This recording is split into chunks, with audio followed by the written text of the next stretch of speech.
कि जो संजय पाठक जी का सहारा का जो मामला चल रहा है, जो 15 जनवरी को हम लोगों ने प्रेस वार्ता रखी थी, उसको आप सभी लोगों ने मुद्दे को अच्छे से उठाया, जिसमें सफलता ये मिली है कि ईओडब्ल्यू ने उस पर जांच शुरू कर दी है पीएलआई दर्ज करने के बाद में।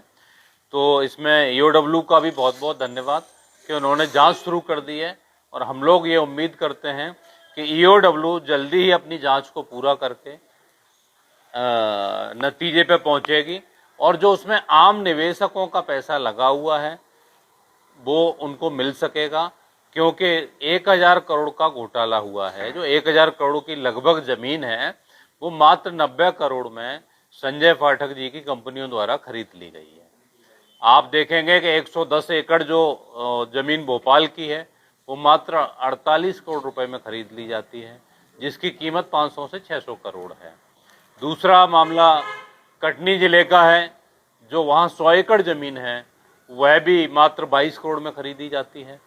तीसरी जमीन जबलपुर जिले की है, वो भी 100 एकड़ जमीन है, वो मात्र 20 करोड़ रुपए में खरीदी जाती है। तो टोटल 90 करोड़ में 1000 करोड़ की लगभग संपत्ति को खरीदा जाता है। तो आप सोचिए कितने बड़े लेवल पे हेरा फेरी हुई होगी। आप समझ सकते हैं चीज़ों के लिए। इसी में कुछ और महत्वपूर्ण तथ्य हैं जो निकल के आए हैं, अति महत्वपूर्ण तथ्य हैं, वो भी आप लोगों के माध्यम से मैं सरकार तक पहुंचाना चाहूँगा, क्योंकि लोकतंत्र की चौथी आवाज़ मीडिया है, और मीडिया खासकर मध्य प्रदेश में आवाज़ को उठा रहा है। तो आपकी बदौलत ये सारा जो ईओडब्ल्यू ने जांच रजिस्टर्ड की है, और सभी ने बहुत सहयोग किया है इसमें महत्वपूर्ण चीज़ें ये हैं कि आप अगर देखेंगे, हाँ, जो ब्रीफ में जो चीज़ें हैं मैं बता देता हूँ आपको कि ईओडब्ल्यू ने जो अभी 3 दिन पहले जांच शुरू की है, और उन्होंने कहा है, कल भी कुछ पत्रकार बंधु उनके पास, बाकी लोग गए थे, हमारे यहाँ से भी कोई व्यक्ति गया था, उनसे पूछा कि जांच कब तक होगी, तो उन्होंने कहा जल्द से जल्द हम जांच को पूरा करेंगे, और जो सही जांच में जो चीज़ें आएंगी वो निकल के आएंगी। सारा की जो ज़मीन है, इनकी सबसे पहले रजिस्ट्रियाँ कैंसिल होनी चाहिए, हम मांग करते हैं। दूसरा, कुछ जगह ये उसकी बाउंड्री वॉल करा के ज़मीनें जो खरीदी थी, तो संजय पाठक जी और उनकी कंपनियों के द्वारा बाउंड्री वॉल कराई जा रही है, तो उस पर तत्काल प्रभाव से रोक लगाई जाए, ये समाजवादी पार्टी मांग करती है। साथ में 15 दिन के अंदर जांच पूरी होनी चाहिए। 15 दिन में जो जांच पूरी होगी उसके बाद में ज़मीनों की रजिस्ट्रियाँ कैंसिल होनी चाहिए, ये भी मांग है हमारी। तीसरी जो मांग है कि ज़मीनों की रजिस्ट्रियाँ कैंसिल होके उसको नीलामी के तहत ज़मीन को दोबारा बेचा जाना चाहिए, जिससे उसका वास्तविक जो बाजार का मूल्य है 1000 करोड़ के लगभग जो आएगा, चाहे 900 करोड़ आए या 1100 करोड़ आए, जो 1000 करोड़ के आसपास आना है, वो निवेशकों को उतना पैसा मिल सके, और वो पैसा सेबी के अकाउंट में जाना चाहिए, क्योंकि भोपाल का पैसा सेबी के अकाउंट में नहीं गया है। साथ में एक और महत्वपूर्ण गुप्त सूत्रों से सूचना मिली है कि इस जमीन में हवाला के जरिए 2 नंबर में लगभग 250 करोड़ पैसा गया हुआ है। ये आपको एक नई न्यूज़ हम लोग बता रहे हैं, तो उसकी भी जांच होनी चाहिए। जो उसमें लोग संलिप्त हैं उनको पूछताछ होनी चाहिए, सख्ती के साथ पूछताछ होनी चाहिए, जिससे बीच में जो हेरा फेरी नियमों में करके जो लेन देन किया गया है वो निकल के आएगा, और वो पैसे किसने घूस के रूप में लिए हैं वो भी निकल के आएंगे।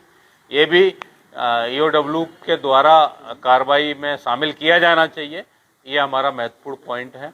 साथ में एक और जो पॉइंट है कि हम लोग मांग करते हैं कि जो ईओडब्ल्यू है, इसके अधिकारियों ने बहुत ही कम समय में उन ऐसे लोगों को पुरस्कृत भी किया जाना चाहिए। जब जांच पूरी हो जाएगी तो ऐसे अधिकारियों को सम्मानित भी करें। अगर भारतीय जनता पार्टी की सरकार नहीं करेगी तो हम लोग करेंगे सम्मानित, क्योंकि जो जनता के मुद्दे हैं, क्योंकि आप सोचिए सारा में जो कितने लोग परेशान हैं, लगभग आप देखेंगे तो 100 में से 70 लोग ऐसे हैं, अगर कहीं भी जाएंगे तो 70 लोगों ने पैसा सारा में इन्वेस्ट, छोटा किया हो बड़ा किया हो, किया हुआ है।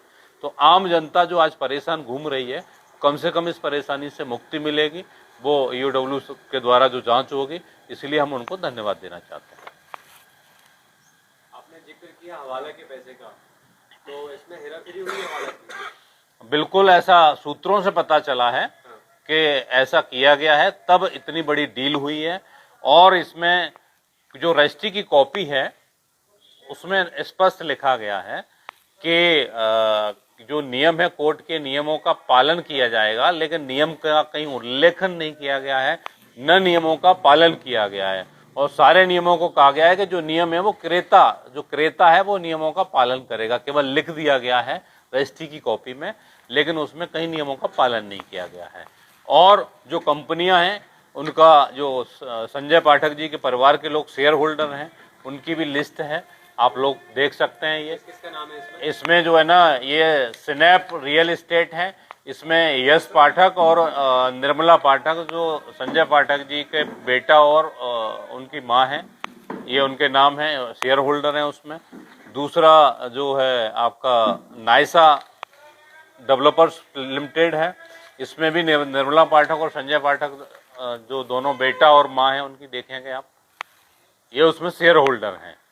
क्योंकि कुछ लोग पूछ रहे थे कि इनका कंपनियों से इनका क्या लेना देना है, तो उसकी लिस्ट है, आप लोग इसको रिकॉर्ड कर लें, कॉपी चाहें तो आप लोग ले सकते हैं।